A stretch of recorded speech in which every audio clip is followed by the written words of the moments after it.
Welcome to the Nate and Dorin podcast. We are professional videographers based in Vancouver, Canada, and we're here to talk about relevant topics within the video and media industry. I'm Nate, and I run Nate Dixon Media. And I'm Dorin, the videographer, solo entrepreneur offering video production services. And today we have a special guest. We're going to have a chat with Joel Law, videographer and owner of Joel Law Media.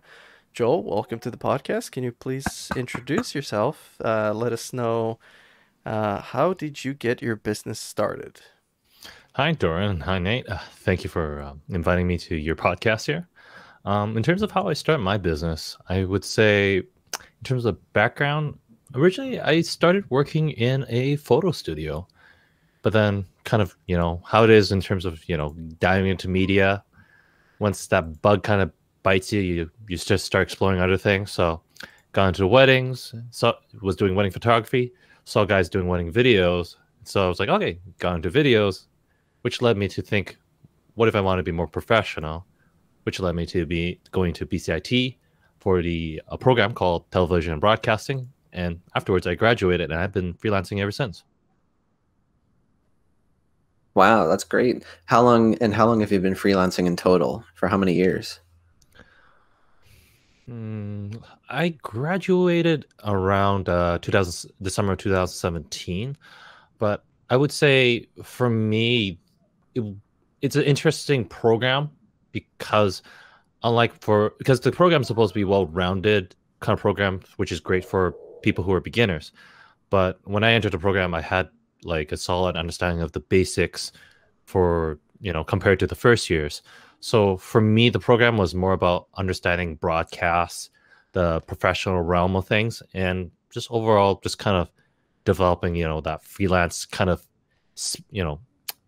I guess you could say spirit, because for me, because once I graduated, I think I'm the only I think I'm pretty much the only individual who's freelanced it for my year. Everyone else I've known has, looked for some sort of company, or some people have looked onto other things. Hmm. And do you mind just sharing with the audience how you because this is our first time meeting. Do you mind sharing how you met Dorin? Oh, so in terms of the spirit of being a videographer and just working as a freelancer, I would say one of the biggest thing is like making connections and meeting new people, especially in the industry. And I met Dorin through the BCPVA. Kind of decided to join at an interesting time, kind of at the end of 2020, right? I guess one could say kind of the end of COVID. I mean, we're still in the COVID situation right now. End of the first wave, yeah. But yeah, I think, yeah, I saw the group before, and I've been kind of intrigued, and I didn't really had the time to kind of look more into the organization because I was like working. But then by the time of like COVID hit, and just like, okay, time to like look at rebuilding, redesign, how should I say it? Restructuring myself in terms of like who am I, and also my business with Joel Law Media. And one of the important things I figured was making newfound connections with other people, apart from just working with people who are already know. And you got to look for other things out there. Mm-hmm. I remember the first meeting you joined. I really liked your setup. Right now, it's very cropped. You don't see your full setup. Actually, we can see right behind, like over his left shoulder, that plant's rotating. I thought that was so cool. Like, I like your lighting. I like, the color space. Everything looked professional about you, and I'm like, ooh, I gotta reach out to this Joel guy. I wanna chit chat. I wanna learn what he's about, and yeah, see, like you said, networking. And yeah, it's definitely been interesting talking with you. And yeah, too bad we haven't had the opportunity to work together. But baby steps, whatever life throws at us right now. We're on a podcast, so thank you for accepting my invitation to come on. Indeed. Um, so in terms of how you started, did you have a clear goal where you wanted to get with your business, or did you kind of see where each initiative kind of took you? How focused were you at the beginning versus where you ended up where you are right now? Mm. That's a really good question. And the truth and honesty is, for me, it's a bit unique because unlike other most people, try to find a job at like a, let's say, working at Sims or camera rental place, which I would, for especially fresh people with no camera, no experience, no nothing, I would highly recommend that. But then for a person like me, I decided to go freelancing because I had a lot of equipment, made quite a number of connections here and there with various other media companies, and I have friends who were in the camera rental places, but then they're like, hey, we are able to get a job, but then we need someone to, run a teleprompter or camera operate something. So I didn't find there was a need for me to, find that full-time job right off the bat. So in terms of how I began, I would say, in terms of the actual focus, I will be honest, it's a lot more broad compared to most people. I mean, definitely for sure, the focus is on video, but then there's a lot of things which I have underneath my belt right after I graduate. Beforehand, I actually, I have prior experience in working on live soundboards. I also have, experience in terms of, working in photography and studio photography. So by the time I graduate, I have a pretty good understanding of things like lighting and, but then video, working in the film world and working with other companies. That's where I guess the biggest adventure is next for me. Mhm. But, especially with the background BCIT, having all this, I would say workflows and, formats and things to use to, help me out along the way. I was able to, pick up things on my own because of that. So, Joel, what made you take the jump into full-time freelance, making your own business and getting your own clients? I think the reason why I really like to jump into full-time freelance was the flexibility, and just I also have that personality of, trying everything and doing everything, and I just enjoy being part of an entire process. And because of that, I end up, working with various companies and so on and so forth.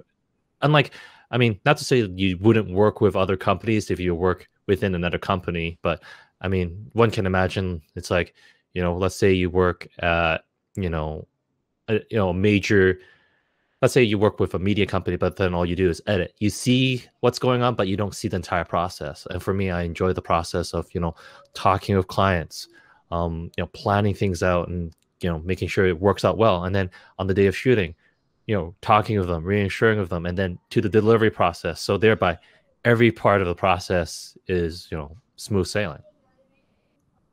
Cool. And I briefly mentioned like earlier about how I like your setup and your lighting. Can you actually quickly tell us what you're using currently to light yourself and capture the video? Okay, so in terms of a setup here, I have a large 2x1 light, which is diffused to give me a soft look here. And you can probably tell there is a highlight light behind me here. It's a tube light, nice tungsten, just to give me a little extra warmth. Reveals my baldness, but that's fine, whatever. But in terms of a microphone, I'm just using a simple audio interface with a let me see, NT1A. It's an old microphone. Originally, I kind of played around with audio back in the day. Never got rid of it. And now I'm great. During a time of pandemic, I'm actually able to use it for showing people off, but same time sounding really great and crisp. Mm-hmm. In terms of camera, I have the GH5 because always concerned about that long form recording.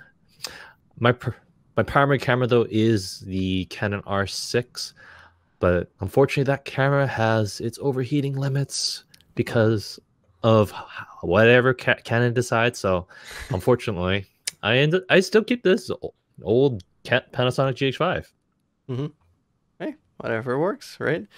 It's at the end of the day, it's just a tool, and the videographer is the main driving force to produce content. Definitely, but at the same time, having the right tools, not have a headache or worry about some other problem, right? Yeah, fair enough. Cool. Joel, talking about gear, I want to know what's the newest piece of gear that you've gotten for Joel Law Media. Well, the newest piece of gear I have, as I previously mentioned, is the Canon R6, and quite happy with that because, having the GH5, great camera. I would really highly recommend it for anyone who really wants to get into like solid video work, but not be too limited. But the definite limit I found with the GH5 is like having like a full frame. Yeah, it's debatable. I know that's a debatable topic, but then for me, like I don't have reliable autofocus with the GH5. So having the Canon R6, I really am happy with it because having 10-bit, 4K 60, and then somewhat of a full frame, even though it's cropped, but then that autofocus definitely saves my arm, especially in terms of gimbal work, because stereotypically when I run the GH5, I just can't see what I have in focus. So I actually slap on a crazy Shogun Atmos, which is a 7-inch monitor on the thing. So that definitely adds a lot of heft to it. And the battery off that, or extra cables and stuff. Yeah. Oh, definitely. Adds a lot of weight. So the R6, that's your newest piece of gear. So besides the overheating, you're loving the autofocus. More or less, I quite enjoy it. I mean, especially the ability to really recover, and grade the footage. I mean, they both have 10-bit, but then the R6 in terms of like that dynamic range in terms of recovering shadows and stuff. It's just a lot more flexibility in post. Simply said. That's cool. So with this gear, what type of services do you provide? Well, definitely because of my background, I've been very open-minded to a lot of things. But in terms of like my primary services is creation of short form videos for like various organizations or groups or whatsoever. And at the same time, my other service would be videography because not to gloat, but definitely for sure for me, what's really important, just having the independence to, if Joel, do you have a teleprompter? I can easily say I have a teleprompter. Joel, do you have actually a good example right now is because of the COVID situation. One of my clients, they don't want me to put a lav mic on any of their clients. They want me to use a shotgun microphone. I got that, and I don't have to worry about like not having the right equipment, and I'm prepared. So very oftenly, I do prefer the shooting part of things because, sometimes I prefer not bringing work home. But, being a thorough person, I love the entire process, color grading because, just seeing the final results of like even my work, even though I'm like for some of my clients, even though I shoot the stuff, I definitely take a look into the post side of things just to see if I did anything right or wrong, just to see if I can improve for the next time. So would you say that not having to do an edit and just filming the raw and handing it over is your favorite type of work that you do? Definitely. I would say yes. Can't blame you there. I agree. I mean, I have a process set up in terms of editing. I send out videos for reviews and people can put notes and stuff. But you know how it is in the post editing world. I personally set a limit to 2 or 3, but you have your clients who are like 6 months later. Hey, can we change the wording? So yeah. I know they say it like 10. Can we change that saying to 6? Here's a phone recording from my iPhone, but then the quality is like down here when the recording was like up here. It's like, yeah, that doesn't work. But yeah. It's interesting. In the last 2 months, I've had 3 clients that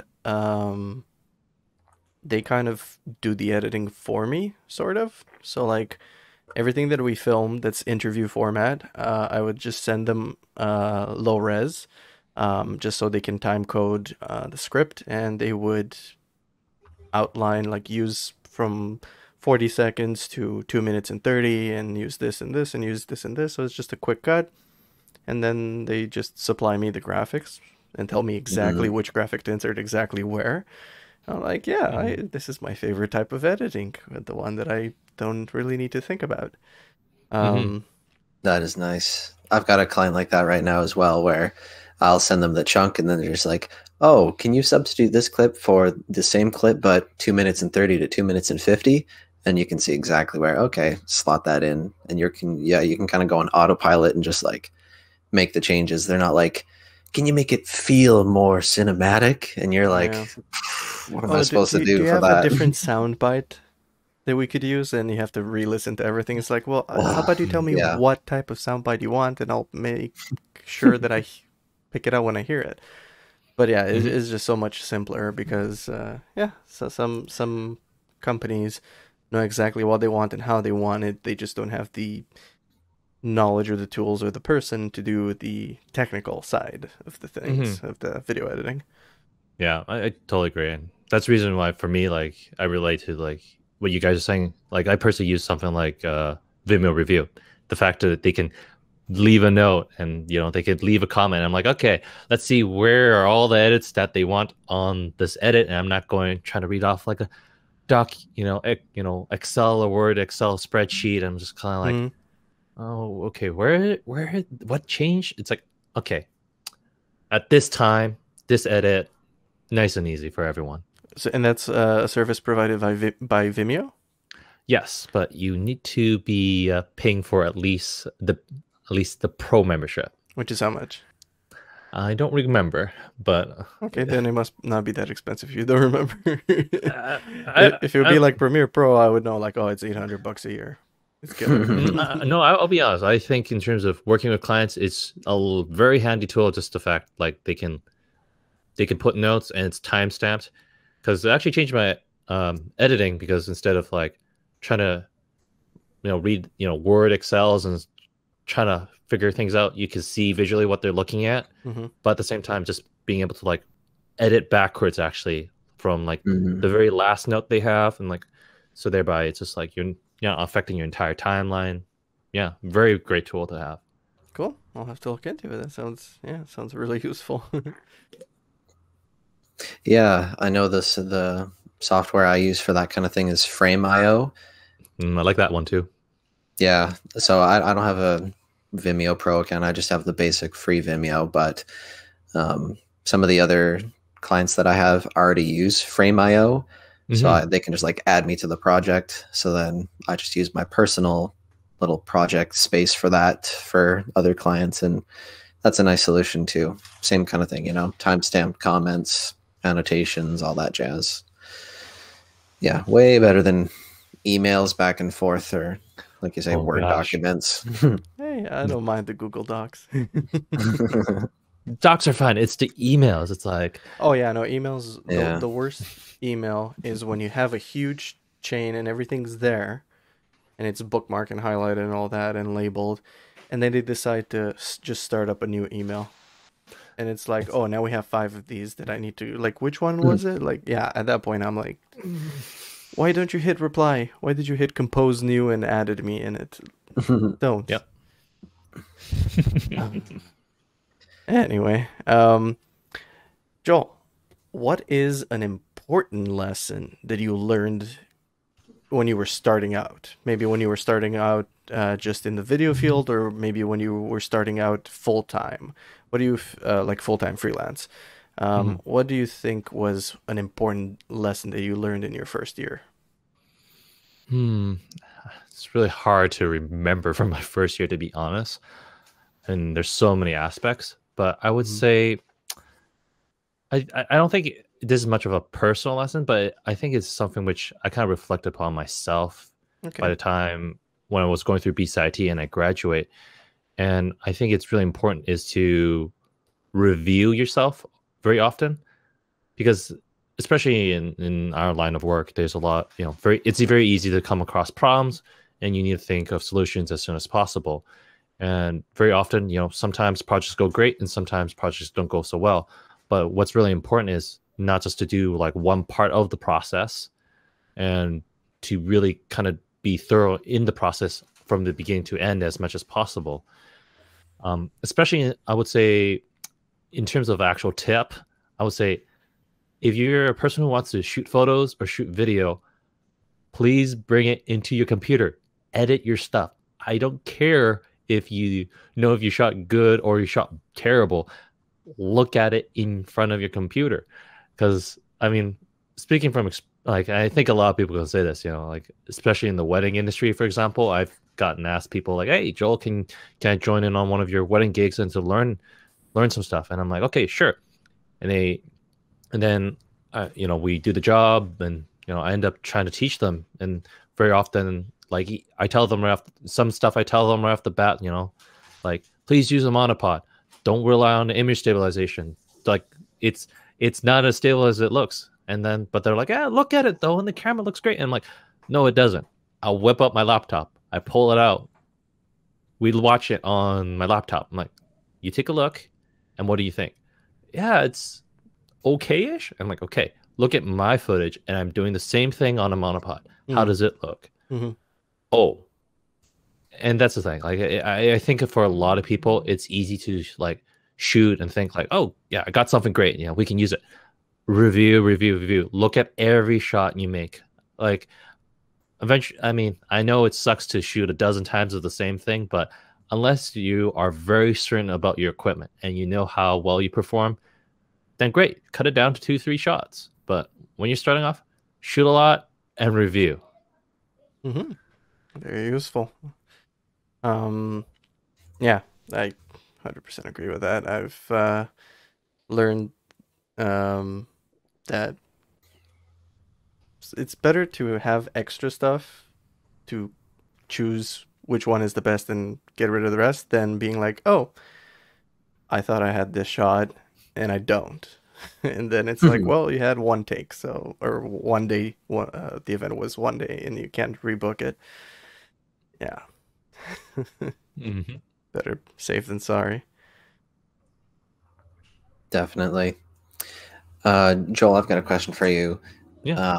Can you tell us some of your other hobbies or interests besides video? Well, if it wasn't for COVID right now, I would be playing Ultimate Frisbee. You know, love running out on the field, jumping high. But my other hobby, kind of put it on hiatus right now because of the COVID numbers, is actually rock climbing. So I go bouldering in the gym. And I would say it's a great physical activity in terms of like building your core. But I mean, side note to, apart from looking great with your guns, side note to anyone who operates gimbals, it's a great physical activity because I definitely would say my arm strength is a lot stronger because of rock climbing, and thereby I've done days where I've like run around with a gimbal for like 12 hours and I do the same thing the next day and I'll be like, I'm a little sore, but I can recover. Vice versa, I notice now since I haven't been able to climb as frequently, I did a gimbal job for like maybe 3-4 hours. I'm like, next day, why am I so sore? This didn't used to be the problem. And things are already lighter. Like I said, I already recently got the Canon R6 and I'm not putting an external monitor on that. So I've definitely gotten weaker. So I really wish to go back soon. So with Ultimate Frisbee, Joel, do you also try like Frisbee Golf, disc golf? I haven't. The funny thing is I haven't tried that. I would love to try it, but I guess I guess I'm kind of looking at the benefits of health. I would rather run on the field, to be honest. But who knows? With social distance, I might as well get up to get a reason to go outside. Yeah, it's definitely a lot slower pace than Ultimate. And yeah, but you know, it's like, yeah, non-contact. It's easier to keep your distance, and yeah, it's a lot more slower paced. It's like different video games. You know, you might be in the mood for like a turn-based strategy game, like Dorin has the patience for, or you might want like that first-person Twitch shooter game, like all over the place. That Ultimate is, to me, is a lot more fast-paced decision making. Definitely. Yeah, Nate's a big disc golf player, so he can, if you ever want to learn from a pro, and you don't have one, then you can resort to Nate. You invite me to your next game, and the next time I actually have an Ultimate game, I'll invite you. Oh, perfect. That sounds great. Yeah, I wouldn't say I'm a pro, but I have gotten an ace before, which is like a hole-in-one for disc golf. So Oh, nice. yeah. I did not know that, Nate. You're full of surprises. Do you have that on video? No, not on video. Video or it didn't happen. Oh, I had a witness, and I took a picture at the basket, so I still have the disc that I aced it with. So it was the friend. yeah, I paid him to be quiet and agree with me. Cool. And so mentioning, sorry, I just wanted to ask Joel because you kind of mentioned because of COVID, you can't do some of these activities that kind of were your hobbies, and you mentioned some of them help you with the business. I just wanted to ask, how has COVID affected your business? I would say definitely push back in terms of like just, in terms of time. I think for a lot of people for COVID, I mean, yes, there's a loss of business. For me, I would say at least more than 50% loss. I was projecting increase, better numbers, especially for myself, ever since I started freelancing, it would have been like my 2.5 year kind of like into it. And yeah, my numbers were slowly increasing, but literally right into COVID, get knocked down less than 50%, looked like I was like a minimum wage worker again. But I mean, I think it's not a bad thing. What it really did was kind of put a pause on everything. And from a certain perspective, it just kind of gave me time to really just like reevaluate what I have. So, and fortunately for me, like I didn't find the major need to buy, well, I guess I did buy something new, but I didn't really buy a lot of new things as, one might, want to, especially with 2020. I mean, everyone saw like, holy smokes, dozens of new cameras, new lights, and so on and so forth. But then, just really being honestly, just taking something like, yeah, it's great stuff, but like, what can I do with what I have? And and the truth is like just being more creative in terms of, and also diving back into more broadcast stuff because, when I freelance, it's mostly just videography related. But now with, COVID, I've been able to kind of do more broadcast related stuff. And, for example, a local church was like, hey, Joel, we have no idea what we're doing. We need your professional opinion and consultation and advice for equipment and so on and so forth. Like, teach us. And yeah, it's been an interesting time. Okay, so kind of pivoting and adapting, taking new opportunities. Would you say that you've had new contacts and new opportunities, like now that we've been over a year into COVID? Yes and no. I think definitely yes in regards to, look, like as I said, joining BCPVA is one organization, but then there's like other groups and so on and so forth because everyone's meeting online is great because it means people are either bored out of their minds or they're just more easily accessible and you can talk to them all over the place around the world. And then fortunately for me with the little downtime, really to renovate my image in terms of like my website to be more presentable instead of just like, yeah, here's a demo reel and some photos. It's like, okay, what do I do as a business and as a professional? It's and it's easy to slap the word professional in front of you, but then what do you mean for yourself as a professional? Like, are you a videographer or are you a professional videographer? Like from an honest point, honest note. Keen-eared listeners of the podcast or viewers might remember one of our previous episodes where Dorin and I discussed that exact question. So, yeah, you can hear our thoughts on that on a previous episode that I don't remember the number of. Me neither. Insert number somewhere. Yeah, it's in the recommended right now.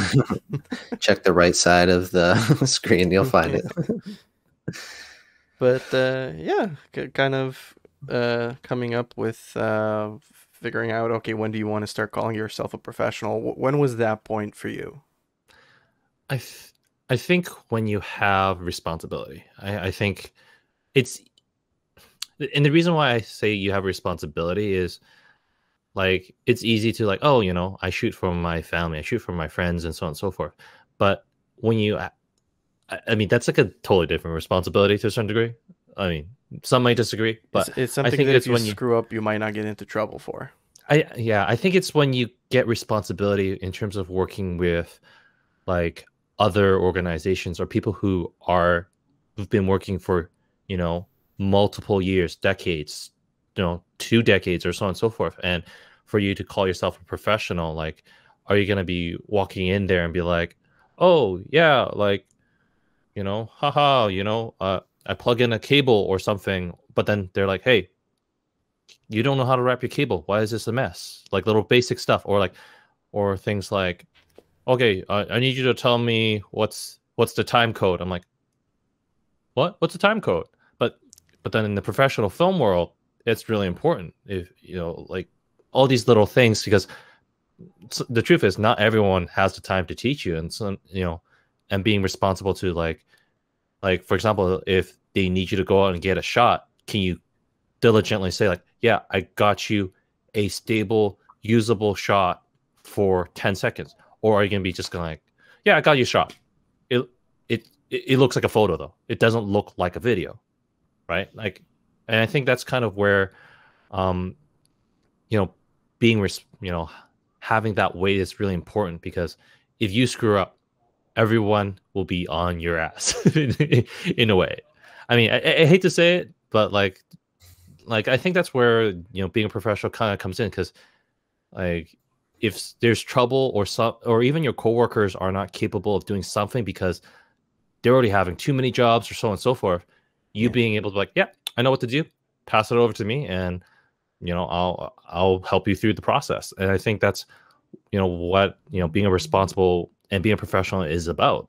Like the fact like your clients don't know what they're doing, they're spending up hours of trying to figure things out with various services, because all these ads are being thrown at them, and so they try every manner and menu.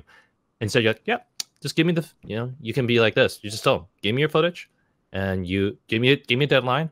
We talk about it within half an hour. Okay, you will have your product and within these parameters. Nice and easy, right? That's where you stand as a professional. So yeah, basically being put in a position where you have responsibility, where you influence someone else's business, not just personal videos, and to the point where you can establish your reputation and be an asset to someone else's business. I'll take that. Yeah. Well, sorry, I'm just shorter. It's shorter than sweeter than my long answer. That's for sorry. sure. I was just trying to see if I fully understood you by kind of repeating what stuck up with me. It's exactly what I'm saying. Okay. Being an asset. Yeah, cool. That's very on point. So I'm curious, what has been your favorite project that you've ever like worked on? Whether you were working as part of someone else's company or by yourself as a full-time freelancer. What's been your favorite like video project? Oh man, I am a greedy individual. I would say everything, but then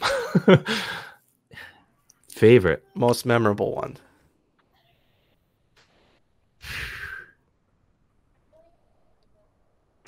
I would say one of the jobs I did, I wasn't being a videographer, but my job and role was more of a helping with the production, and I was the DIT. But from time to time, I actually did, because they knew I was also a person who could shoot too. So sometimes they gave me a camera to get a couple shots, or hey, you know how to do time lapses? Here's my Canon 5D, like set something up, and so on and so forth. I'm like, okay, great. But the interestingness about this job was we were shooting up in the north, close to Prince George. Okay.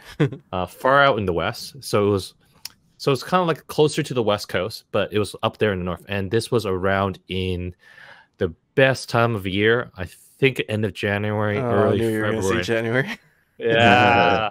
So in preparation for this job, we were shooting. The client was a bunch of First Nations, and long story short, gas company kind of came across, this First Nation, burial ground, and they're like, okay, communicate with First Nations, and came to some sort of agreement.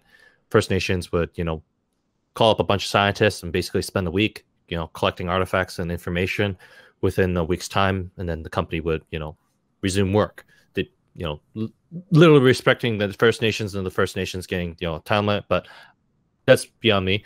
But in terms of what we were doing, we're documenting the experience of the scientists, what they found, but the condition of the shoot was challenging for sure, because we had every sort of weather, and because where we were shooting was pretty much marshland and logging roads. So fortunately, the biggest benefit is having a large SUV truck to carry all the gear, nice backseat warmers, plugs, and everything. So if you need to charge anything, it was great.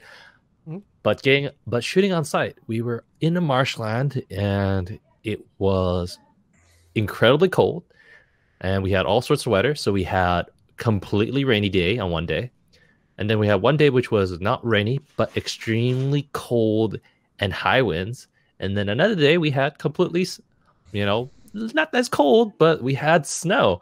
And again, biggest thing is it's a marsh, so we had to wear these large high heel rubber boots with fur lining to deal with sub-zero degree temperatures, so we're not gonna get frostbitten feet. And yeah, that was probably one of the most toughest projects, because we would wake up early, like 6 a.m., and we weren't done till like dinner time, and I was still up to like make sure the footage was backed up onto the hard drives as soon as possible and organized before I go to sleep.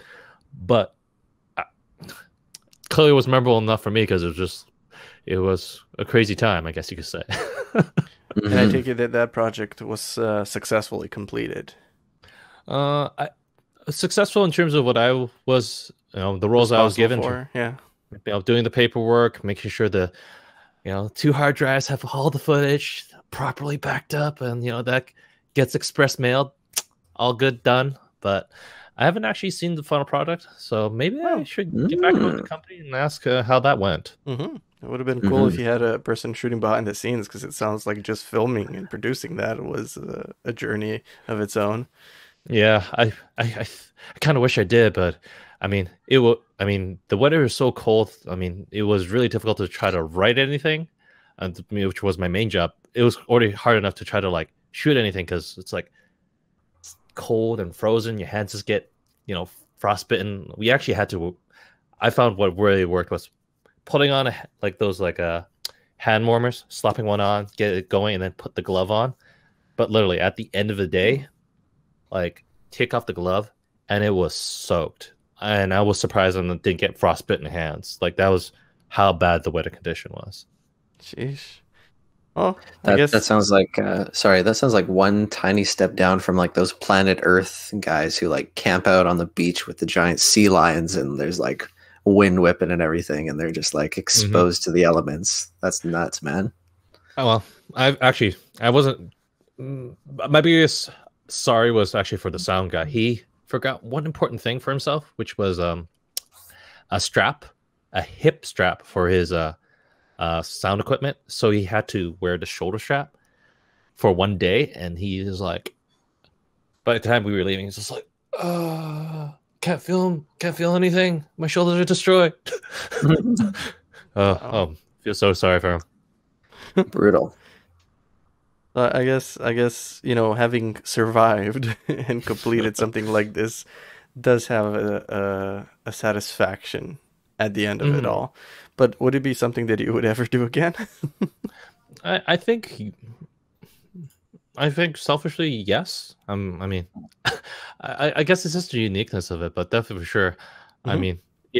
If I was the videographer, I probably would try to bring a smaller leaded camera, and I'm glad there's new cameras which are available to do such a thing, like the Sony FX6. You would reapproach something like this, but you would do it slightly different to make sure things are a bit more controlled and comfortable.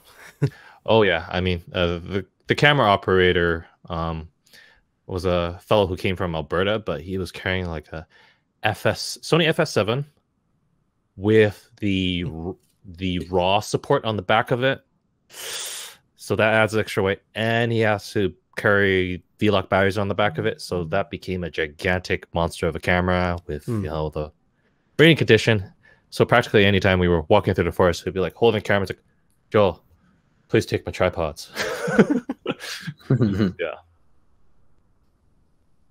Oh, what's currently your greatest challenge besides COVID? Let's maybe pre-COVID you can think of what your greatest challenge was, or maybe you want to tie it in with COVID and trying to adapt and overcome this huge challenge.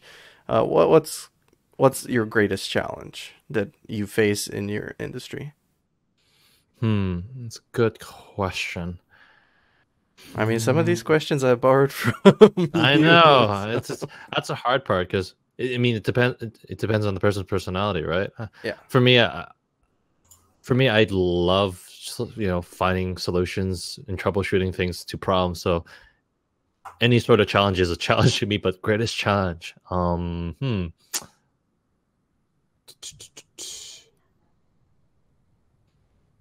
Yeah, threw a curveball at you. Yeah. Greatest challenge, I would say, I think it's just because of the times is just just having reoccurring clients. Because I mean, I've approached certain restaurants or approached certain businesses, and even though like my repertoire, I've shown some great stuff, like things I've done with, let's say, a nonprofit group. I approach a nonprofit group, but then it's like it's not within their business, within their interests at this time. But then it's definitely something which they are considering, but they can't because it's just not within their means, or like it's or let's say like I would say actually not really a challenge for me, because fortunately I have a lot of different networks, but I think a loss would be a more appropriate word. It would be the wedding industry for me, because I would frequently do a lot of wedding work, like a couple dozen of like wedding shoots for other various wedding companies, and fortunately for a lot of them, they know me and they like the work I've done, and I bill them at a very special rate if I can with them, because of that connection. But then because of the current COVID situation, that's definitely a lost source of income. So therefore, and business. So thereby, I'm like trying to look for like my own, trying to find new clients in different fields. I mean, on the plus side, I guess I've been picking up some wedding works, but then it's difficult in that regard, because it's not that I don't appreciate having the work, but the truth and honesty, the challenge of like, oh yes, it's your wedding. You only want someone to be there for 2 hours. And then the challenge of like, versus in the past before COVID, for a full day, 12 hour, it's like, oh yeah, a couple $1,000. You're charging a couple hundred or less for 2 hours. And it's, you got to be graceful with the times, but from, the putting food on the plate kind of, issue of like having enough, right? And it's not very ideal to try to like book one wedding in the morning, one wedding in the afternoon, try to book another wedding in the evening, because I haven't had that happen, but I don't want to imagine the possibility of like trying to do that and then like go from one morning shoot to the afternoon shoot. I'm like holding 2 SD cards. Which one do I erase? Is this a good idea? One bride and mix it with another groom. Yeah, you splice the videos together wrong. or just run out of batteries, because it's just like you because that's another thing. You're scrambling to overshoot on one wedding because you don't have as much time to shoot with a couple, so you're just like you're shooting longer because just in case you can capture reaction just to put into that video. But it's a different time. Mm-hmm.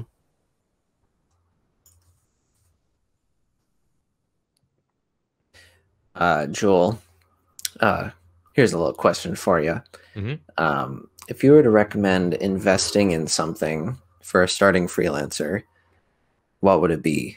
And it doesn't have to be necessarily a certain camera or piece of gear, but just in general, what do you think they should invest in that will pay dividends for them? That's in terms of a freelancer, not specifically to just videography, but as a freelancer in terms of like the media world, I would say getting a decent computer or like a system and you know what you're doing on it. And also just getting really good with the software. Because, I mean, in reflection of COVID, like most people are not able to shoot. But then if you have any like projects still in the work or things, or, you know, if you have friends who are still shooting, but then they're like, you know, for some reason they have more clients and they're shooting way too much, they can pass you on the editing work. And I think it's really important to have that diversity. Like, I mean, there's some people I know who just get by with just shooting alone. But then the truth is, you know, I think, you know, it's really important to diversify and be able to, you know, pick up the edits, know how to do the graphics and so on and so forth. Because, but at the same time, getting the right tool to do it fast, you know, if you try to get a computer from like 5 years ago and the client asks for like something 4K and you're like, yeah, you know, that'll take like 24 hours to export this like 3-minute video, or you try to export some like 1 to 2 hour kind of performance and your computer just tells you like after the course of a night, sorry, the export didn't work because you ran out of RAM or something. You're just like, hey, what do I do? You know, I've had that experience before when I was like starting off with like a, you know, weaker computer and was like, oh, try to export like a 2-hour lecture, doesn't work. All right, got a good legit reason, buy a new computer, export goes through, deliver to client, and don't ever have that problem ever again for the next job. But but the thing is, not everyone has that flexibility. So just, you know, invest into something solid for editing, so thereby, you know, if the jobs come, you can work on it, and at the same time you don't tell people I can't work on it because my computer just is a piece of crap. Yeah, okay, so kind of having that solid base computer and software knowledge to work from, so that, like you said, it's important that you learn the software so you can fix things in post that maybe you didn't even realize that were fixable. Right? And being confident in your abilities, and then giving you that flexibility to edit other people's stuff if they have too many clients or too many projects that they can't edit. Okay. That's actually really solid advice. I never thought about it properly, but yeah, starting out, you don't think you're very focused on technique of filming and what settings and what gear and microphone and this and light, and but yeah, a lot of like that's half the job. The other half of the job is the edit, and you're gonna get thrown so many edits that you never thought you'd had to do. So yeah, that actually is brilliant. I completely forgot about that aspect. It's something that like you're like bombarded with and you get used to. But yeah, it would have made life much easier for me if I knew when I was starting, like, hey, you're gonna get asked some weird stuff, so start experimenting with doing edits that you don't think are necessary, but get used to it. You know, like removing ums. If someone's constantly doing I'm lip smacking or whatever, or like tracking a logo off someone's shirt and replacing it, you know, or like that definitely helps later on if you decide to pick up the camera. You're when you're shooting someone and you're doing your own interview, you're like, okay, let's stop, take it, bro.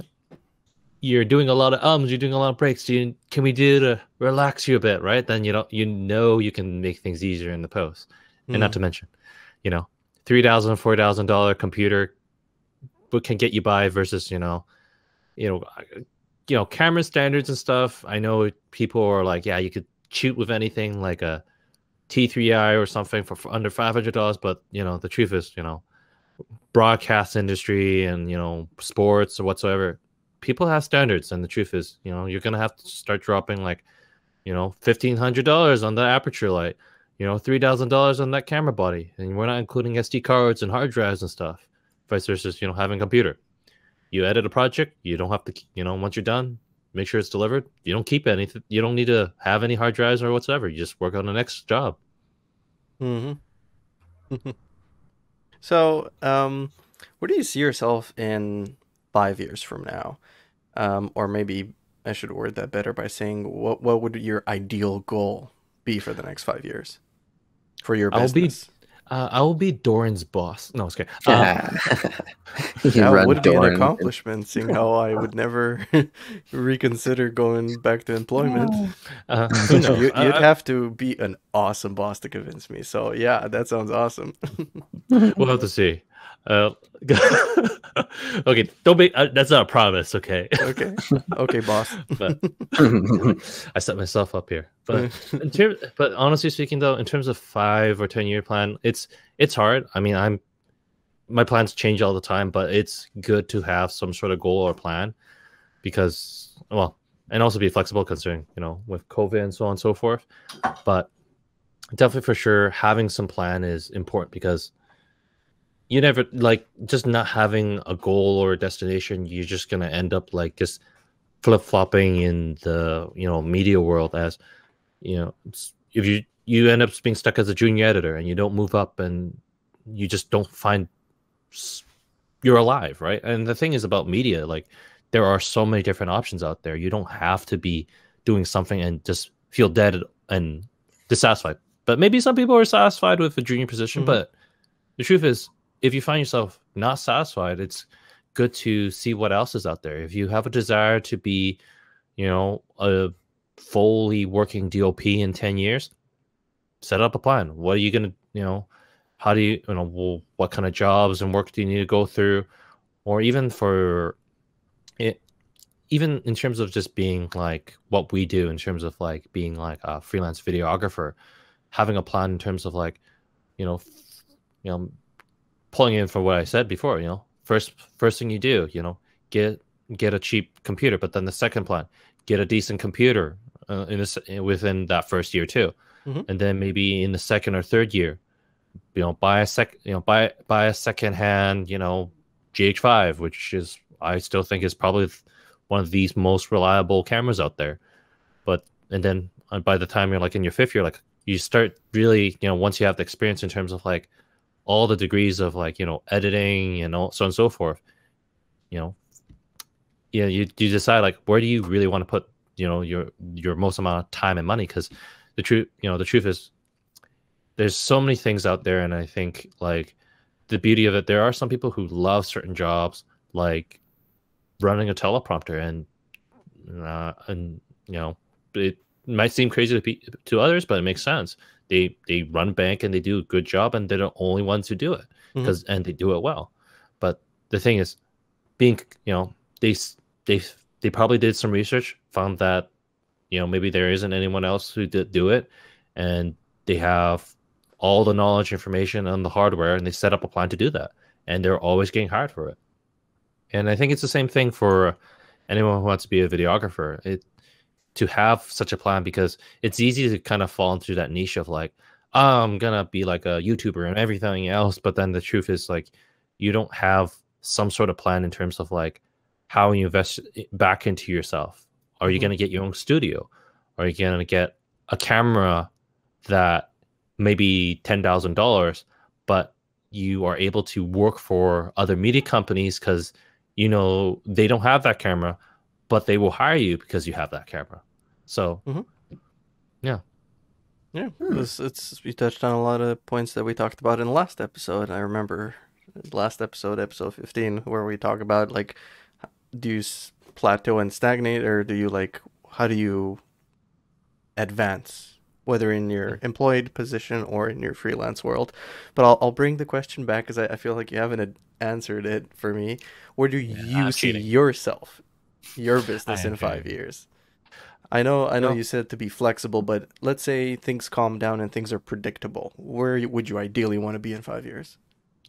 I think within 5 years, I think preferably like ideally, I would love just to be in terms of like just doing shooting or directing someone or like working with a company.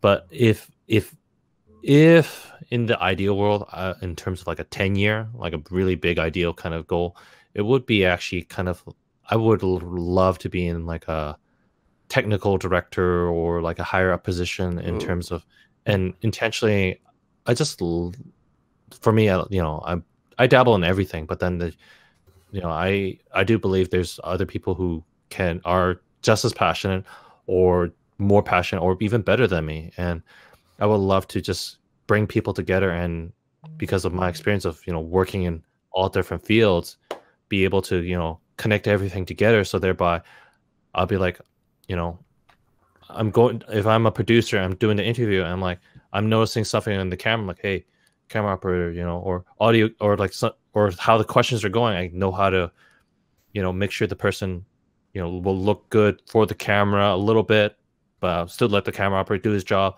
or making sure if I hear planes, or if the someone or the person I'm interviewing last, I can go to the interview to the audio guy. I'm like, are we good? Okay, we're good, and keep going. Like vice versa, a producer who doesn't have these experiences, just just keep talking, and the people who are on camera or audio just like. So it kind of sounds like you would want more responsibilities in the future, and you're excited about that prospect. Yeah, I think definitely for sure, if by having more responsibility and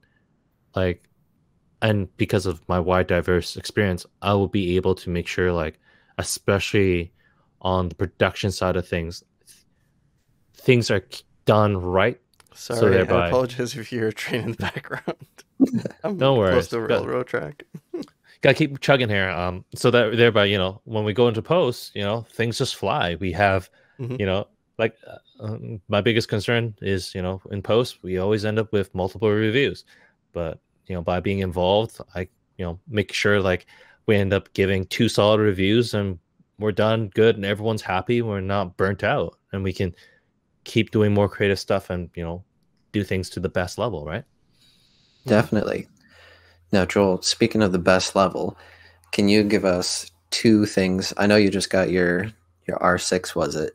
But what are 2 pieces of gear that are on your drool list? You're just oh, that I want. Oh man, if I won $10,000, I'd want to get these things. $1 million. Oh. You have $1 million. Well, he's just gonna say an Ari Alexa then. Oh yeah, that's good. No, it's good. I'll be honest. As much as I would love a cinema camera, I think I'll be realistic. I would need a team. So, I mean, gear lust people do not count as part of gear lust. So let's be honest. I'm not talking about people lust. Yes, I want that shooter to work for me as a slave for life. Dorin, you're hired. Okay. Sorry, I can't help it. I would say probably. I want to say Canon, but with the current trend of what's going on in the industry right now, I would say probably one of the newer Sony cameras, like the A7 IIIs, the FX6, the FX9. But I'll be honest, I mean, this is kind of where my future planning is head is kind of scratching right now. I'm kind of looking for the Mark IIs, because they're great cameras right now. I would, in terms of recommendation, I would recommend those cameras over the Canon. I hate to say it, even though I love the images I get from Canon, but with just workflow standards right now, and the limitations from Canon, I would say go with Sony right now. But in terms of current gear list, it would be the FX6 for it's nice full frame, light and small. I can use it for broadcasts. A7S3 for the gimbal, but then if the FX, in the ideal world, the FX9 is the ideal camera, but I'll be honest, I rather pack up light, so I'm would say the FX6. But if I could speak in regards to the future, it would be a Mark II, just to fix out a couple of the little kinks they have. Menu systems is still a little bit old school, but if they can update that, I think it would sell like a hot pocket. So you'll jump on that on the Mark II. That'd be your like ideal. Cool. It's just the little things right now. It kind of checks off a lot of things in terms of what I'm looking for in terms of like freelancing work, broadcast work. Only thing is like little kinks like not sure if you guys are aware about the camera, but it's like the XLRs, they're all in the handle and none of it's on the body. Not just one. The older version, the FS5 had one, but then now they're all in the handle. It's like that doesn't make no sense. So maybe if they change it on the Mark II, great. If not, whatever. I'll just buy the Mark I and save money. Ooh, well, I feel like we covered a lot of different topics, Joel. Thanks for letting us pick your brain, and thanks for sharing all of your experience stuff. That was great. Yeah, thank you very much for making it on the podcast and for giving us your insights on your business, your COVID journey, and we look forward to the future of Joel Law Media. Thank you very much for coming. Yeah. Yeah. Is there any little shout outs you want to do where people can find your work, like a portfolio site or social media channels? So my website is joellaw.com. So basically my name, JOELLAW.com.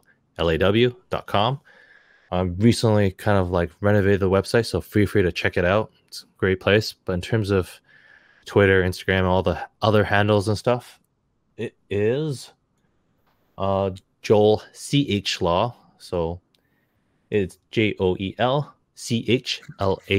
So I guess you could throw the word channel like right in between my name there. Which one are you most active on? I'm most active is on Instagram, but I'll be honest, I've been most of my work has been for other various media companies. And been so busy, haven't found the time to do a selfie and show off, and because got to focus on the client stuff first, because it's a little awkward to be like shooting yourself. I'm like, yeah, I'm shooting this. Like, Joe, are you ready to roll or something? Oh yeah. Hold on. Yeah, I know. Yeah, it's hard to find the right time to do it. Well, unless it was my own client, then I think it'll be a different thing. True. Well, there you have it, folks. Check out Joel Law, owner of Joel Law Media. And that's a wrap for today's podcast. Thank you very much for watching and listening. Please leave a comment or a message about any topics you would like us to cover. We kind of ran out, so we would appreciate any ideas. We've also been really busy. But yeah, always fun to do podcasts and always fun to have guests. Definitely. And be sure to subscribe to not miss an episode of the Nate and Dorin podcast. You can find us on YouTube, Spotify, Apple Podcasts, or whatever you use to listen to podcasts. This has been Nate and Dorin with our special guest, Joel Law. Thanks for watching and listening, guys.